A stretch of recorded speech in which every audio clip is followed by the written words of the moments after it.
Hello, BookTube. I have another quick mail haul in search of the Holy Grail. I have two packages here. I thought we'd open them together. No harm in wasting a mail haul, although I am furtively looking for a book. I'm waiting for one book. So I'm constitutionally incapable of letting these things sit around until they piled up. So we'll just do two packages. No reason why a mail haul has to be 30 minutes. And we'll see what we have here.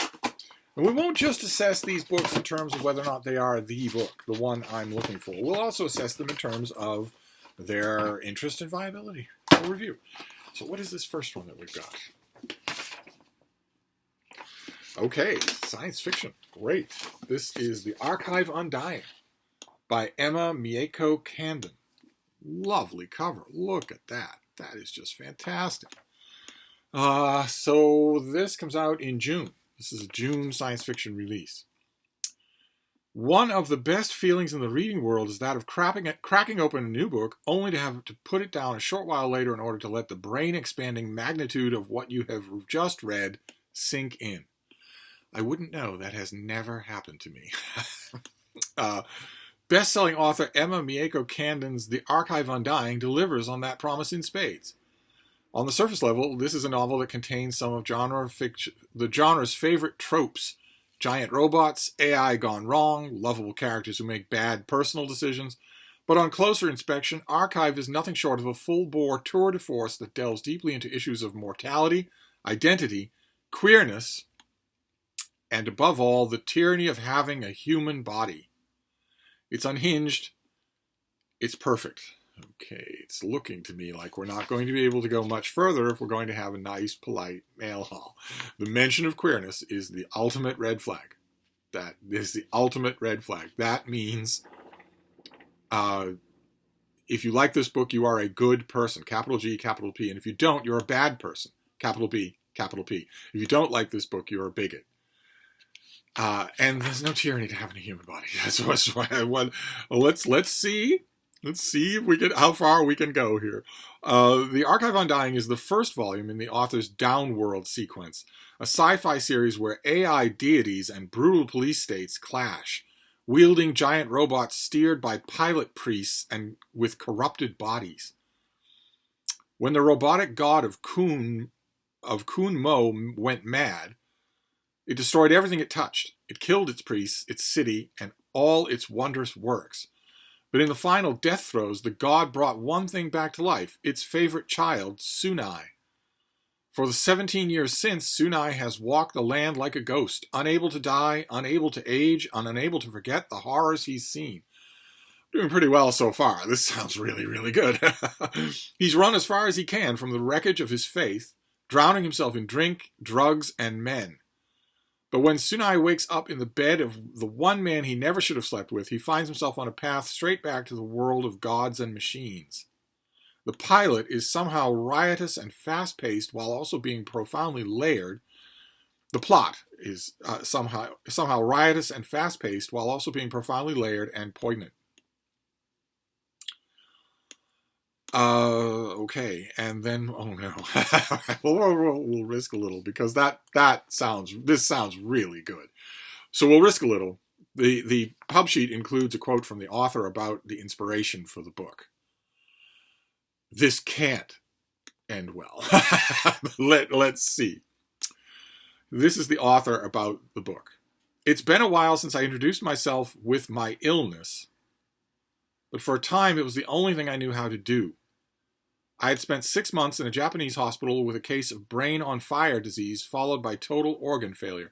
Okay, none of that happened. There's no record of you being in a Japanese hospital. There's no such thing as brain-on-fire disease. You don't have an illness.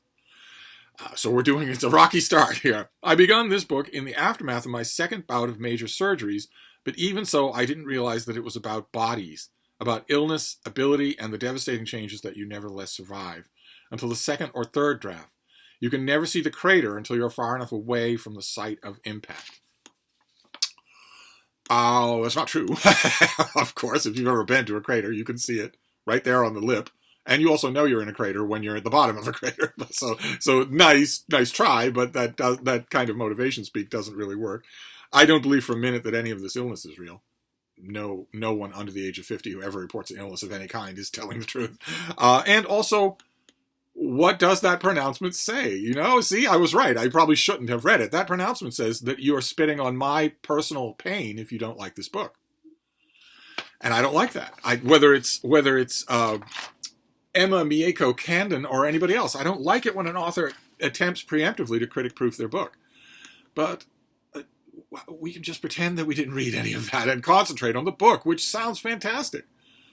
It sounds sprawling and fantastic. It sounds like Emma Mieko Candon thought up a basic plot and then loaded it, just kept folding and refolding and refolding. And yeah, hats off to an author that does something like that.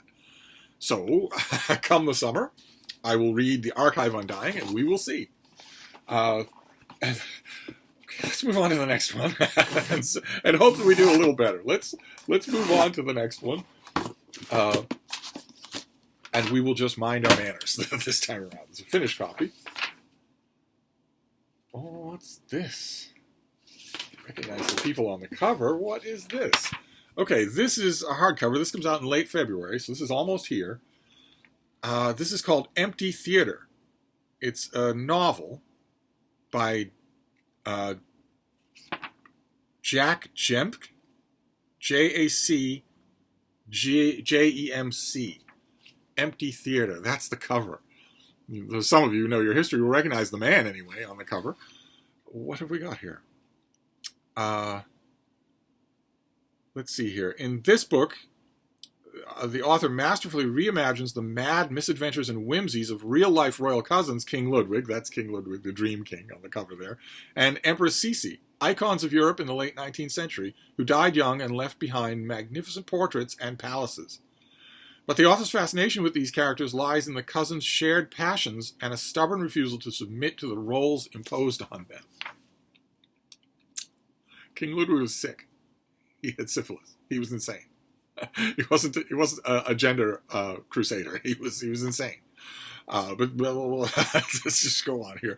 What follows is at once a tragicomic tour de force and a razor-sharp historical novel that satirizes the excesses of royal privilege while also exposing how these real, complex historical figures grappled with misogyny and heteronormativity,